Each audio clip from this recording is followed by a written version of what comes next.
மட்டுமல்லாமல் இந்த ஷாபானுடைய மாதத்தில் தான் ரமலான் கடமையாக்கப்பட்ட ஆயத்து இறங்கியது.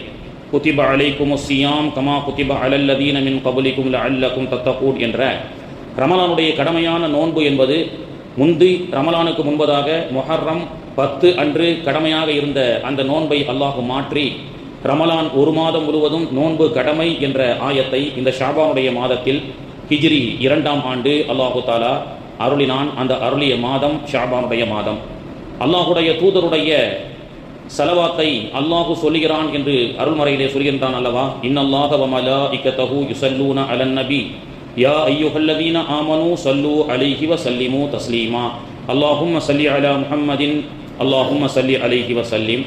அந்த சலவாத்தினுடைய சிறப்புக்குரிய ஆயத்தை அல்லாஹு தஆலா ஷாபானுடைய மாதத்தில் தான் இறக்கினான். எல்லாவற்றுக்கும் மேலாக மிஅராஜ் என்ற இரவிலே தொழுகை கடமையாக்கப்பட்டதற்கு பிறகு 17 மாதங்கள் பைத்துல் முகத்தஸை நோக்கி கிபிலாவாக தொழுது கொண்டிருந்த அந்த சட்டத்தை மாற்றி அல்லாஹுடைய தூதர் அவர்கள் பைத்துல் முகத்தஸிலிருந்து காபா மக்காவினுடைய காபாவை திசையாக அல்லாஹ் தொழுகையில் ஆக்கினால் நன்றாக இருக்கும் என்று 17 மாதங்கள் ஆசைப்பட்டார்கள் அல்லவா. 17 மாதங்களும் ஒவ்வொரு வக்து தொழுகையிலும் அல்லாஹ் திசையை மாற்றி நமக்கு அமைத்து கொடுக்க மாட்டானா, அது மக்கா காபாவாக ஆகாதா என்று அல்லாஹுடைய தூதர் அவர்கள் ஆசைப்பட்டார்கள். அந்த ஆசையை 17 மாதங்கள் ஒவ்வொரு வக்து தொழுகையிலும் அல்லாஹுடைய தூதர் அவர்களும் சஹாபாக்களும் பட்ட அந்த ஆசையை அல்லாஹு தாலா நிறைவேற்றிய மாதமும் இந்த மாதம்தான். கிபுலத்தைன் என்ற பள்ளிவாசலிலே ஷாபானிலே அல்லாஹுடைய தூதர் அவர்களும் 10 சஹாபாக்களும் சென்ற இடத்திலே அல்லாஹுடைய தூதர் அவர்கள் செய்த ஒரு சிறப்பான ஒரு காரியத்தை கொண்டு அல்லாஹு தாலா கிபுலத்தைன் என்ற பள்ளிவாசலிலே கிபுலாவை மாற்றி அமைத்து கொடுக்கப்பட்ட சட்டத்தினுடைய ஆயத்தை இறக்கியதும் இந்த ஷாபானுடைய மாதத்தில் தான் என்பதை நாம் தெரிந்து கொள்ள வேண்டும். அல்லாஹுடைய தூதர் அவர்கள் கிபுலத்தைன் பள்ளிவாசலுக்கு எதற்காக சென்றார்கள் என்ற வரலாற்றை நாம் தெரிந்து கொள்வதற்கு முன்பதாக எந்த சம்பவம் நடைபெறும் பொழுது இந்த ஆயத்து இறங்கியது, இன்றைய கிபுலத்தைன் என்ற இந்த மதினாவில் அமைந்திருக்கக்கூடிய ஒரு பள்ளி உருவாக்கப்பட்டது எப்படி என்ற செய்தியை நாம் தெரிந்து கொள்வதற்கு முன்பதாக ஒற்றை சிறப்புகள் போதும் இந்த ஷாபானுடைய மாதம் எப்படிப்பட்ட சிறப்பு வாய்ந்தது என்று அல்லாஹுடைய தூதர் அவர்கள் ஷாபானு ஷஹரி, ஷாபான் என்னுடைய மாதம், ரமலான் ஷஹர் உம்மதி, ரமலான் என்னுடைய உம்மத்துடைய மாதம் என்று சொல்லி எந்த மஸ்ஜிதுன் நபவி மதினாவில் இருக்கக்கூடிய பள்ளிவாசல் என்னுடைய பள்ளிவாசல் என்று மஸ்ஜிதி ஹாதா என்று சொன்னார்களோ, அதே போன்று அல்லாஹுடைய தூதருடைய என்னுடைய பள்ளிவாசல் என்று சொல்லப்பட்ட சிறப்பிற்குரியதாக அந்த பள்ளிவாசல் எப்படி அமைந்திருக்கிறதோ அதே போன்று ஷாபானு ஷஹரி, இந்த ஷாபான் என்னுடைய மாதம் என்று அல்லாஹுடைய தூதர் அவர்கள் சொல்வதன் மூலமாக ரஹ்மத்துல்லில் ஆலமீனை அல்லாஹ் ரஹ்மத்து என்று சொல்கின்றான். அதே போன்று இந்த ரஹ்மத்தும் அந்த அல்லாஹுடைய தூதருக்கு என்னென்ன சிறப்புகள் இருக்கின்றதோ, அல்லாஹுடைய தூதர் அவர்கள் இந்த உம்மத்தின் மீது எப்படியெல்லாம் பாசம் வைத்திருந்தார்களோ அத்தனை விஷயங்களும் இந்த ஷாபானுடைய மாதத்தில் கிடைக்கும். அல்லாஹுடைய தூதரை அல்லாஹ் ரஹ்மத்துன்னு சொன்னா ஷாபானுடைய மாதம் நமக்கு ரஹ்மத்.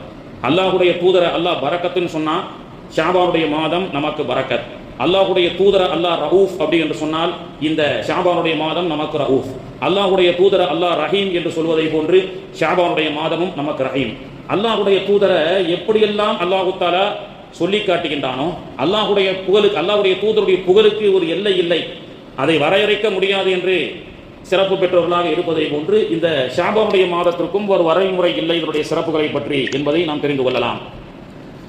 உஸாமா இப்னு ஸைத் ரலியல்லாஹு அன்ஹு என்ற நபித்தோழர் அல்லாஹுடைய தூதரிடத்திலே வந்து இவ்வாறு கேட்கின்றார்கள், யா ரசூலல்லாஹ், அல்லாஹுடைய தூதர் அவர்களே, லம் அராக்க தசூமு மின் ஷஹரி மின ஷுஹூரி மா தசூமு மின் ஷாபான், ஷாபானுடைய மாதத்திலே நீங்கள் அதிகமாக நோன்பு வைப்பதை போன்று வேற எந்த மாதத்திலும் நீங்கள் நோன்பு வைப்பதை நான் பார்க்கவில்லையே. கால, அல்லாஹுடைய தூதர் ஸல்லல்லாஹு அலைஹி வஸல்லம் அவர்கள் சொன்னார்கள், தாலிக ஷஹ்ருன், அந்த மாதம் என்பது தகுஃபலுன் நாஸ், மனிதர்கள் அது சம்பந்தப்பட்ட சிறப்புகளை தெரியாமல் அலட்சியமாக இருக்கிறார்கள். இப்படி ரசூலுல்லாஹ் சொல்றாங்க. தகுஃபலுன் நாஸ், ஒரு மாதம் இருக்கிறது, அந்த மாதத்தை அடைந்த மக்கள் அந்த மாதத்தினுடைய அகம்யம் என்ன, அந்த மாதத்தின் சிறப்பு என்ன என்பதை அவர்கள் அறிந்து கொள்ளாமல் தகுஃபலுன் நாஸ் கஃலத்திலே இருந்து கொண்டிருக்கின்றார்கள். ஃபீஹி அன்ஹு, அந்த மாதத்திலே, அந்த மாதம் எதுவென்றால் அல்லாஹுடைய தூதர் இவ்வளவு விரிவாக சொல்கிறார்கள், பைன ரஜபியும் வ ரமலான், ரமலானுக்கும் ரஜபுக்கும் ரமலானுக்கும் மத்தியில் இருக்கக்கூடிய அந்த மாதம் அப்படின்னு சொல்லி காட்டுறாங்க. சிந்திக்க வைக்கிறாங்க. வெறுமனே ஷாபான் சொன்னா அப்படியே கேட்டுட்டு அப்படியே கம்முன்னு இருப்பாங்க. அதனால ரசூலுல்லாஹ் எப்படி சொல்லி காட்டுறாங்க பாருங்க. உஸாமா இப்னு ஸைத் ரலியல்லாஹு அன்ஹு அவர்கள் அப்படியே அறிவிக்கிறாங்க, ரஜபுக்கும் பைன ரஜபியும் ரமலான், ரஜபுக்கும் ரமலானுக்கும் இடையில் இருக்கக்கூடிய அந்த மாதத்தை தான் மனிதர்கள் அந்த மாதத்தை அடைந்தும் அது சம்பந்தமாக விழிப்புணர்வு இல்லாமல் அதனுடைய சிறப்புகளை விளங்காமல் இருந்து கொண்டிருக்கின்றார்கள். வஹுவ ஷஹ்ருன், அந்த மாதம் இருக்கின்றது எப்படிப்பட்டது என்று சொன்னால், துர்ஃபஉ ஃபீஹில் அமால், அமல்கள் அல்லாஹ்விடத்திலே உயர்த்தப்படுகிறது. இலா ரப்பில் ஆலமீன். வ அஹப்பு அன் யுர்ஃபஅ அமலி, என்னுடைய அமல் ஆண்டுதோறும் ஆண்டு அறிக்கை அல்லாஹ்விடத்திலே உயர்த்தப்படக்கூடிய நேரத்திலே வ அன ஸாயிமுன், நான் நோன்பாளியாக இருக்க ஆசைப்பட்டேன் என்றார்கள், ஆசைப்படுகிறேன் என்றார்கள் அல்லாஹ்வுடைய தூதர் ஸல்லல்லாஹு அலைஹி வஸல்லம் அவர்கள். இப்படியாக சிறப்பிற்குரிய இந்த மாதத்தை அடைந்தும் இது சம்பந்தமான விழிப்புணர்வு இல்லாமல் மக்கள் மறதியில் இருப்பதை போன்று தீனுல் இஸ்லாம் என்ற இந்த மார்க்கத்தை கூட இன்றைய காலகட்டத்திலே ஒரு வியாபாரமாக சாதாரணமாக நினைத்துக் கொண்டிருக்கின்றார்கள்.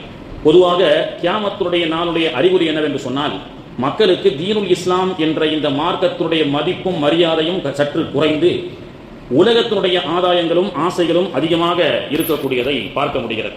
கண்ணியத்திற்குரியவர்களே, சர்வ சாதாரணமாக இன்னைக்கு உம்ரா ஹஜ்ஜிக்கெல்லாம் செல்கிறார்கள். ஆனால் செல்லக்கூடியவர்கள் அதனுடைய அகம்மியங்கள் தெரியாமல் வருகிறார்கள். கட்டுக்கடங்காத கூட்டம். கஅபாவை எல்லாம் மகரிபுக்கு பிறகு தரிசிக்க வேண்டும் என்றால் 4 மணிக்கே உள்ளே செல்லக்கூடிய அளவுக்கு கட்டுக்கடங்காத கூட்டம். மகரிபுக்கு பிறகுலாம் போனீங்கன்னு சொன்னா மேலதான் இருந்து கஅபாவை பார்க்க முடியும். ஒரு கட்டத்திலே எவ்வளவோ ரெஸ்ட்ரிக்ட் போட்டுட்டே இருக்கிறாங்க. சாதாரண உடைகளிலே சென்று நினைத்த நேரம் எல்லாம் தவாஃப் செய்ய முடியும். ஆனால் எஹ்ராம் இல்லாமல் முஅத்தமிரீன்களை தவிர வேறு யாரும் தவாஃபுக்கு உள்ளே சொல்லக்கூடாது என்ற சட்டம் சமீபமாக 3 ஆண்டுகளாக நடைமுறையிலே இருந்து கொண்டிருக்கின்றது. இப்படியாக கட்டுக்கடங்காத கூட்டம் மக்காவிலும் மதீனாவிலும் மக்கள் வந்து கொண்டே இருக்கின்றார்கள். ஆனால் அல்லாஹ்வுடைய தூதர் அவர்கள் சொன்னார்கள், ஒரு காலம் வரும் பள்ளிவாசல்களிலும் அமல் செய்வதற்கு கூட்டம் நிறைய வரும், ஆனால் அதில் ஈமான் இருக்காதுன்னு சொன்னாங்க. நிறைய பேர் இடத்துல ஈமான் இருக்காது. டூரிஸ்டுகளாக வரக்கூடியவர்களாகத்தான் இன்னைக்கு ஆகிவிட்டது. வந்திருக்கக்கூடிய சில ஹாஜிகள் எல்லாம் அந்த மக்காவிலும் மதீனாவிலும் இருக்கக்கூடிய அந்த மதிப்பு மரியாதை தெரிவதில்லை. அல்லாஹ் காசு பணம் கொடுத்திருக்கிறான், டூரிஸ்ட் மாதிரி நினைச்ச நேரத்துக்கு உம்ராவுக்கு வராங்க, பிள்ளைகளை அழைத்து வருகிறார்கள். ஆனால் அந்த காபாவிலே உட்கார்ந்து கொண்டு அதனுடைய மரியாதை என்ன, அதனுடைய சிறப்பு என்ன என்பதை மக்கள் தெரிந்து கொள்வதில்லை. ரியால், ஒரு ரியாலுக்கு 24 ரூபாய் நம்ம ஊர் காசு என்பதை சிந்திக்கிறார்கள். 3 ரியால் டீ சாப்பிட்டுட்டு அஜரத்து நம்ம ஊர் காசுக்கு 70. அசௌகரியத்தின் காரணமாக 5 ஃபர்லாங்கில நபவி இருக்கிறது, நம்மால் பார்க்க முடியவில்லையே என்று அந்த அம்மாவுக்கு கவலை. அந்த அம்மாவுடைய கவலை அல்லாஹ்வுடைய தூதருக்கு அல்லாஹு தஆலா தெரிவித்தான். யா ரசூலல்லாஹ், உம்மு பிஸ்ரான்ற அம்மா உங்களை பக்கத்துல இருந்தும் பார்க்க முடியல அப்படின்னு சொல்லி உடனே அல்லாஹ்வுடைய தூதர் அவர்கள் 10 சஹாபாக்களை அழைத்துக் கொண்டு அந்த அம்மாவை பார்க்க வந்தார்கள். ஆனந்த பரவசம் அடைந்த அம்மா எல்லோரும் ஆண்களும் பெண்களும் கூட்டமாக மஸ்ஜிது நபவியை நோக்கி அல்லாஹ்வுடைய தூதரை அவர்கள் பார்க்க செல்ல, அல்லாஹ்வுடைய தூதர் அவர்கள் என்னை பார்க்க வந்திருக்கின்றார்கள். அந்த அம்மாவுக்கு ஆனந்தம் தாங்க முடியவில்லை. அல்லாஹ்வுடைய தூதர் அவர்கள் அந்த வீட்டிலே அந்த அம்மாவை நலம் விசாரித்து சுப செய்தி சொல்லிவிட்டு லொஹருடைய நேரம் ஆகிவிட்டது. அல்லாஹ்வுடைய தூதர் அவர்கள் அந்த அம்மா வீட்டில் அழைத்து சென்ற அந்த 10 நபித்தோழர்களுக்கு இமாமத் செய்கின்றார்கள். அப்பொழுதுதான் கது நரா தகல்லுப வஜ்ஹிக ஃபிஸ் ஸமா ஃபலனுவல்லி என்னக கிப்லத்தன் தர்லாஹா.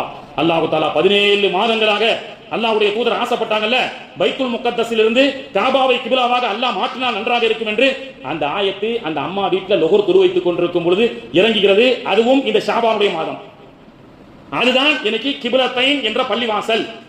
ஒரு அம்மா, ஒரு வீட்டினுடைய ஒரு தாய், அந்த பெண் எப்படி இந்த உலகத்தை திரும்பி பார்க்க வைத்திருக்கின்றால். இன்னைக்கு லட்சக்கணக்கான ஆயிரக்கணக்கான ஹாஜிகள் கிப்லத்தைனிலே சென்று அந்த அம்மா வீட்டிலே சென்று அல்லாஹ் தொலை வைத்தான் என்று சொன்னால், தொழுது கொண்டிருக்கின்றார்கள் என்று சொன்னால், மாநபி அவர்களே, நீங்கள் 17 மாசமாக ஆசைப்பட்ட அந்த ஆசையை இந்த தாயினுடைய உள்ளத்தை குளிரச் செய்த காரணத்தினால் நான் உம்முடைய மனதை நான் குளிரச் செய்கின்றேன் என்று அல்லாஹ் தஆலா கிப்லாவையே அந்த அம்மா வீட்டில் மாற்றி வைக்கின்றான் என்று சொன்னால், பெண்கள் வீட்டின் கண்கள், பெண்கள் தான் பரக்கத்து என்று இந்த சமூகத்திலே கலாச்சார சீர்கேடுகளும் காவிகளின் வலையில் இஸ்லாமிய பெண்களும் இலை வலைத்தளத்தில் எப்பொழுது மாட்டிக்கொண்டார்களோ என்று காவிகளுடைய பிடியிலே பெருங்கொண்ட இஸ்லாமிய பெண்கள்